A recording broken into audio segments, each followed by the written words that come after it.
भगवते वासुदेवाय। ओम नमो भगवते वासुदेवाय। आज आपको भाद्रपद मास कृष्ण पक्ष की अजा एकादशी का महात्म सुनाते हैं।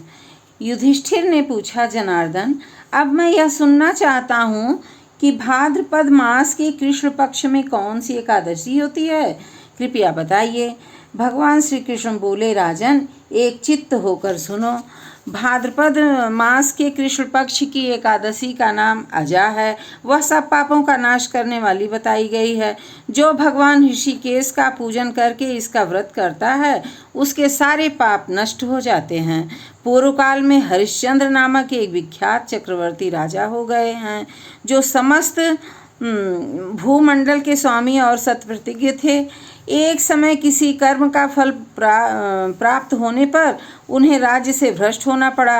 राजा ने अपनी पत्नी और पुत्र को बेचा, फिर अपने को भी बेच दिया।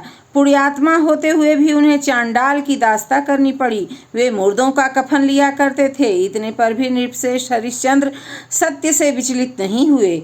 इस प्रकार चांडाल की दास्ता करते अनेक अनेक वर्ष व्यतीत हो गए। इससे राजा को बड़ी चिंता हुई। वे अत्यंत दुखी होकर सोचने लगे, क्या करूं, कहाँ जाऊं, कैसे मेरा उद्धार होगा। इस प्रकार चिंता करते करते वे शोक के समुद्र में डूब गए। राजा को आतुर जानकर कोई मुनि उनके पास आए। वे महर्षि गौतम थे। श्रेष्ठ ब्राह्मण को आया देख नृपश्रेष्ठ ने उनके चरणों में प्रणाम किया और दोनों हाथ जोड़ गौतम के सामने खड़े होकर अपना सारा दुख समाचार कह सुनाया। राजा की बात सुनकर गौतम ने कहा, राजन, भादों के कृष्ण पक्ष में जो अत्यंत कल्याणमयी अजा नाम की एकादशी है, उस पुण्य प्रदान करने वाली है। इसका व्रत करो, इससे पाप का अंत होगा। तुम्हारे भाग्य से आज के 7वें दिन एकादशी है।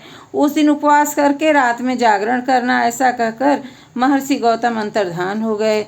मुनि की बात सुनकर राजा हरिश्चंद्र ने उस उत्तम व्रत का अनुष्ठान किया। उस व्रत के प्रभाव से राजा सारे दुखों से पार हो गए।